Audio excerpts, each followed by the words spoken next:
my pleasure to introduce to you the 44th President of these United States, President Barack Obama.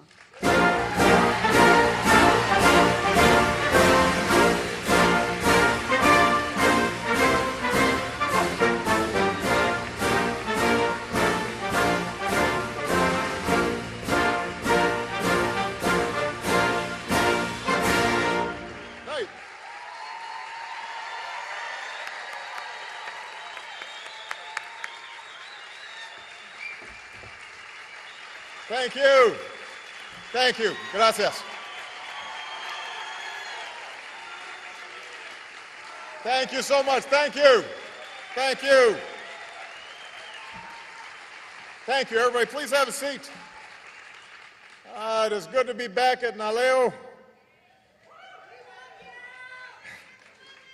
Qué placer estar aquí con tantos amigos. It is wonderful to see a lot of good friends from all across the country.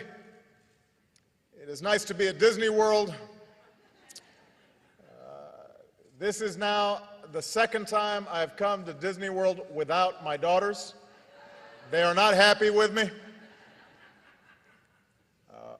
I want to thank Secretary Solis for the introduction and for her hard work. She is one of the best labor secretaries we have ever had, and she is thinking about you each and every day. I want to thank Sylvia and Arturo for their outstanding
level, school board, state legislatures, county boards.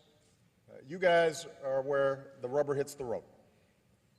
And I've had a chance to see many of you in your local communities and hear the stories of all your efforts and all your hopes and all your dreams, and also some of your frustrations and the hardships that are taking place. You know, yesterday your featured speaker came here and said that the election in November isn't about two people. It's not about being a Republican or a Democrat or an independent. It is about the future of America. And while we've got a lot of differences, he and I, on this point I could not agree more. This is about America's future. The defining issue of our time is whether we carry forward the promise that has drawn generations of immigrants to our shores from every corner of the globe, sometimes at great risk. Men and women drawn by the promise that no matter who you are, no matter what you look like, no matter where you come from, no matter what your last name, this is a place where you can make it if you try. This is a place where you can make it if you try. And whether our ancestors arrived on the Mayflower or were brought here on slave ships, whether they signed in at Ellis Island or they crossed the Rio Grande, their diversity has not only enriched this country, it helped build the greatest economic engine the world has ever known. Hungry people, striving people, dreamers, risk takers, People don't come here looking for handouts. We are a nation of strivers and climbers and entrepreneurs, the hardest working people on earth. And nobody personifies these American values, these American traits, more than the Latino community. That's the essence of who you are. All we ask for is that hard work pays off, that responsibility is rewarded, so that if these men and women put in enough effort, they can find a good job, own their own home, send their kids to college, let their kids dream even bigger, put away a little bit for retirement, not go bankrupt when you get sick. And I ran for this office because for more than a decade, that dream had been slipping away from too many Americans. Before I even took office, the worst economic crisis of our lifetimes pushed it even further from reach, particularly for a lot of Latino communities, which had already faced higher unemployment and higher poverty rates. So the question is not whether we need to do better. Of course, the economy isn't where it needs to be. Of course, there's still too many who struggle. We've got so much more work to do. But the question is, how do we make the economy grow faster? How do we create more jobs? How do we create more opportunity? The question is, what vision are we going to stand up for? Who are we going to fight for? That's what we have to decide right now. That's what this election's about. Who are we fighting for? What vision of America do we believe in? If America is about anything, it's about passing on even greater opportunity to our children. It's about education. And that's why I expanded Pell Grants, which will give an additional 150,000 children in the Latino community a chance to go to college.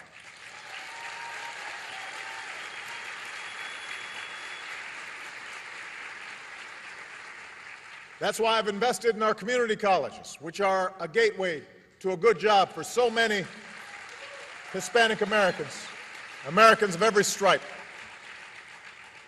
That's why schools in almost every state, some in the toughest neighborhoods around, have answered our challenge to raise their standards for teaching and learning, not by teaching to a test, but by expanding creativity and improving curriculums and focusing more on kids who are hardest to reach, so that we give every child a fighting chance.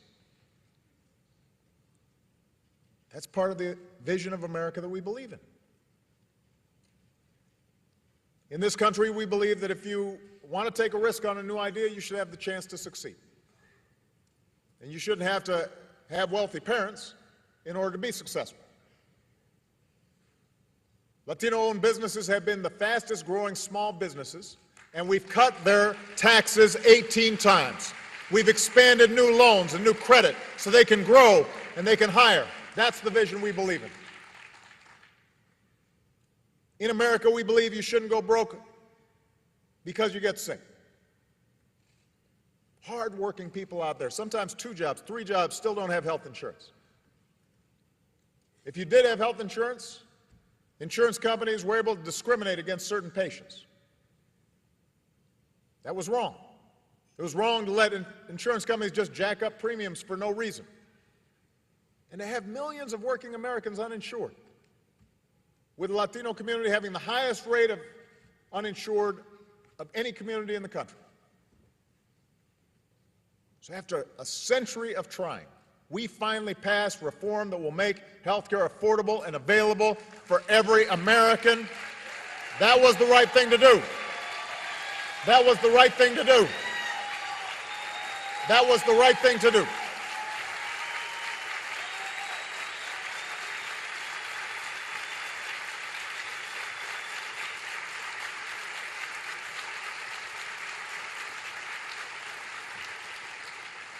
Now, we're not done yet. We've got more to do. We need to put more good teachers in our classrooms. We need to get colleges and universities to bring down the cost of tuition to make it more affordable for more young people.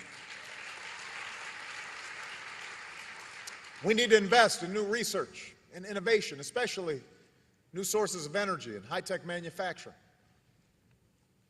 We need to put people back to work, rebuilding our roads and our highways and our runways. Construction jobs can have a huge ripple effect in communities all across the country, and nobody knows it better than state and local officials. You know the difference it makes. And with the housing bubble bursting, we've got tens of thousands of construction workers just ready and eager to get to work. We need to give families in hard-hit housing markets like Florida and Nevada the chance to refinance and save $3,000 a year on their mortgage. That's good for those families. It's good for the housing market. It's good for the surrounding community. There's no reason why Congress hasn't already done it. Instead of just talking a big game about job creators, we should give small business owners a tax break for hiring more workers or for paying higher wages. Instead of rewarding companies that ship jobs overseas, we should take that money and use it to cover moving expenses for companies who are bringing jobs back to America.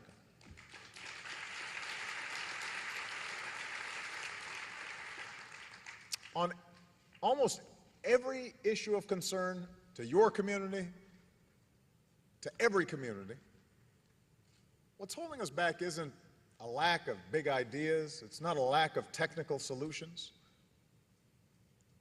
By now, just about every policy and proposal has been laid out on the table. What's holding us back is a stalemate. A stalemate in Washington between two fundamentally different views of which direction we should go. The Republicans who run Congress, the man at the top of their ticket, they don't agree with any of the proposals I just talked about. They believe the best way to grow the economy is from the top down. So they want to roll back regulations and give insurance companies and credit card companies and mortgage lenders even more power to do as they please. They want to spend $5 trillion on new tax cuts, including a 25% tax cut for every millionaire in the country. And they want to pay for it by raising middle-class taxes and gutting middle-class priorities like education and training and health care and medical research. And that's it. That's it. That's their economic plan. When they tell you they can do better, that's their idea of doing better. When they tell you they know how to fix the economy, that's exactly how they plan to do it. And I think they're wrong. I think they're wrong. You know, in this country, prosperity has never come from the top down. It comes from a strong and growing middle class and creating ladders of opportunity for all those who are striving to get into the middle class. It comes from successful, thriving small businesses that over time grow into medium-sized and then large businesses. We don't need more top-down economics. What we need is a better plan for education and training and energy independence, innovation, and infrastructure that can rebuild America. What we need is a tax code that encourages companies to create jobs and manufacturing here in the United States. And yes, asks the wealthiest Americans to help pay down the deficit.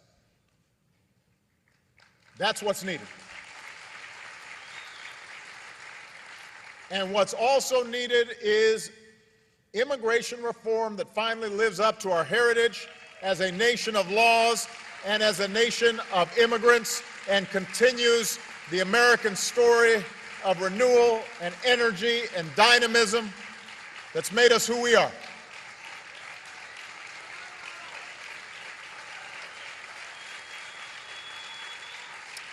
I mean, think about it. You and I both know one of America's greatest strengths has always been our ability to attract talented, hardworking people. who believe in this country, who want to help make it stronger. That's what keeps us young. That's what keeps us dynamic and energized. That's what makes us who we are. But our current immigration system doesn't reflect those values. It allows the best and brightest to study here, but then tells them to leave, start companies somewhere else.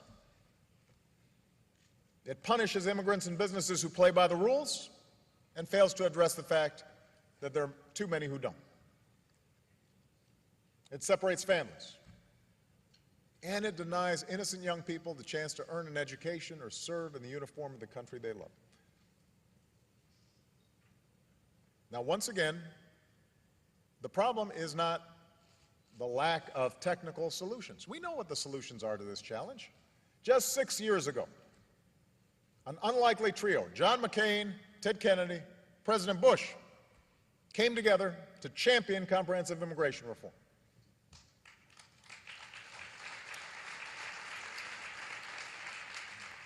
I, along with a lot of Democrats, were proud to join 23 Senate Republicans in voting for it. Today, those same Republicans have been driven away from the table by a small faction of their own party.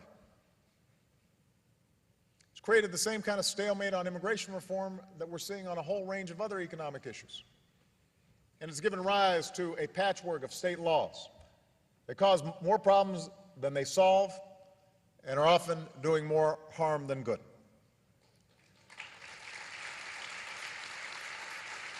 Now, this makes no sense.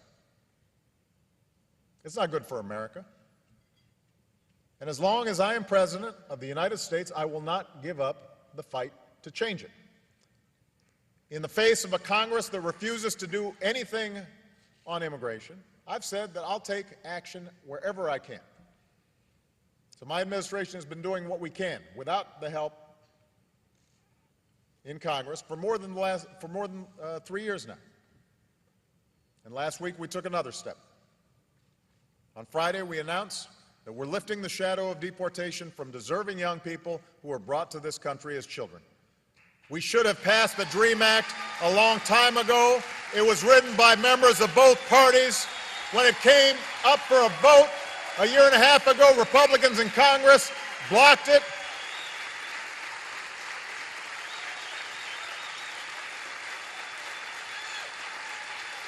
The bill hadn't changed.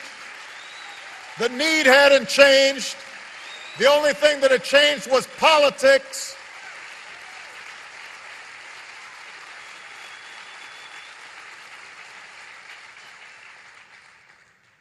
The need had not changed.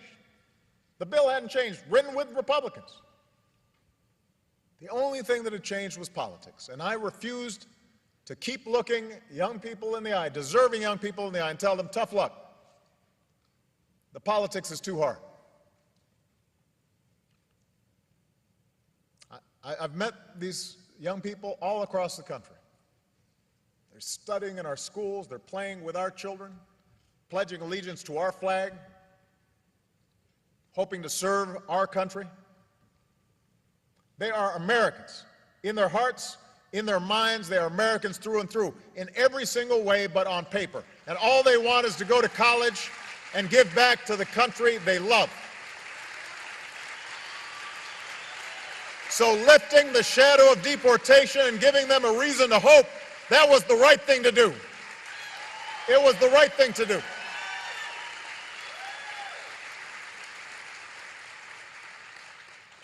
It's not amnesty.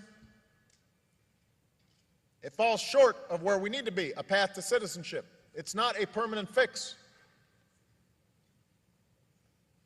This is a temporary measure that lets us focus our resources wisely while offering some justice to these young people. But it's precisely because it's temporary, Congress still needs to come up with a long-term immigration solution, rather than argue that we did this the wrong way or for the wrong reasons. So to those who are saying Congress should be the one to fix this, absolutely. For those who say we should do this in a bipartisan fashion, absolutely. My door's been open for 3.5 years. They know where to find me. I've said time and again, send me the DREAM Act, I will sign it right away. And I'm still waiting to work with anyone from either party who is committed to real reform. But in the meantime, the question we should consider is this: was providing these young people with the opportunity for a temporary measure of relief the right thing to do? I think it was. It's long past time that we gave them a sense of hope.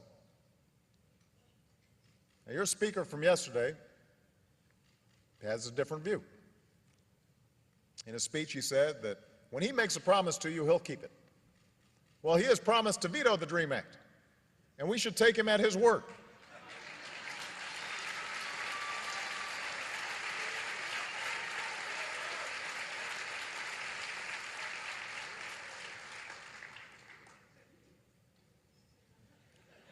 I'm just saying.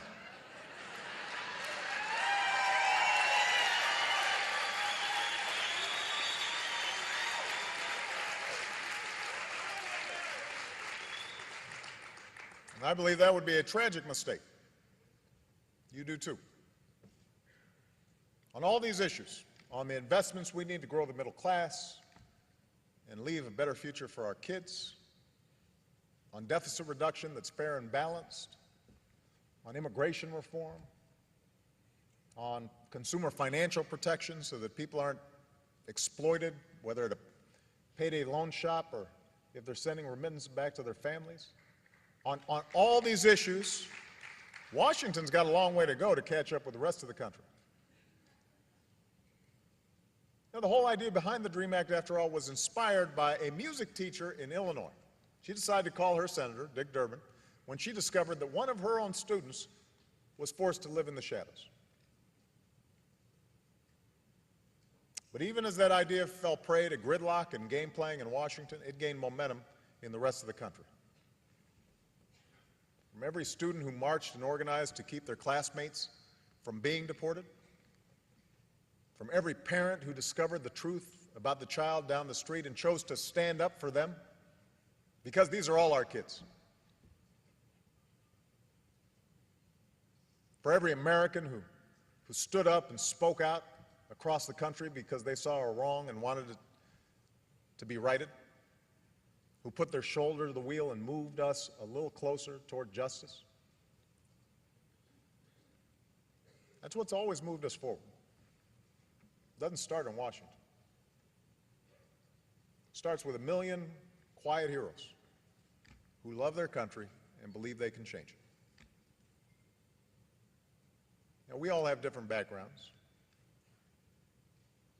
We all have different political beliefs.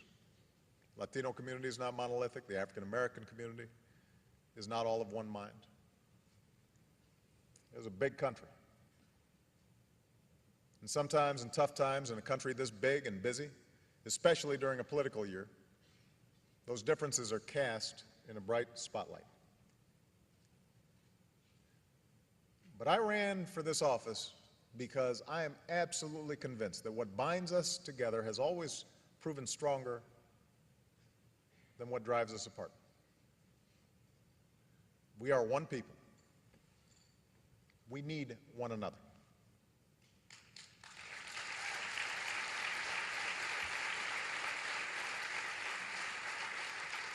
Our patriotism is rooted not in race, not in ethnicity, not in creed. It is based on a shared belief in the enduring and permanent promise of America. That's the promise that draws so many talented, driven people to these shores. That's the promise that drew my own father here. That's the promise that drew your parents or grandparents or great-grandparents. Generations of people who dreamed of a place where knowledge and opportunity were available to anybody who was willing to work for it, anybody who was willing to seize it.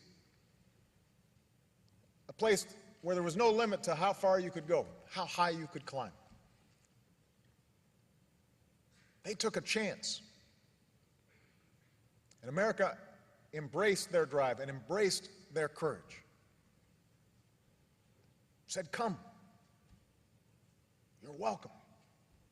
This is who we are. Every single day I walk into the Oval Office, every day that I have this extraordinary privilege of being your president, I will always remember that in no other nation on earth could my story even be possible. That's something I celebrate.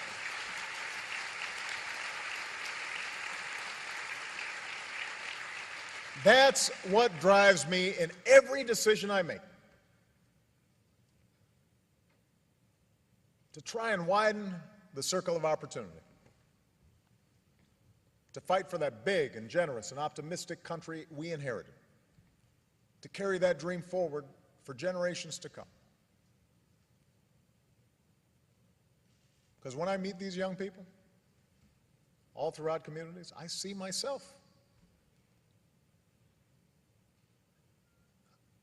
Who knows what they might achieve? I see my daughters and my nieces and my nephews. Who knows what they might achieve if we just give them a chance? That's what I'm fighting for. That's what I stand for. This fight will not always be easy. It hasn't always been easy. It will not happen overnight. Our history has been one where that march towards justice and freedom and equality has taken time. There will always be plenty of stubborn opposition in the way that says, no, you can't. No, you shouldn't. Try. But America was built by people who said something different. Who said, yes, we can. Who said, sí, se puede. And as long as I have the privilege of being your president, I will be alongside you fighting for the country that we together dream of. God bless you. Thank you, Naleo. God bless the United States of America.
you.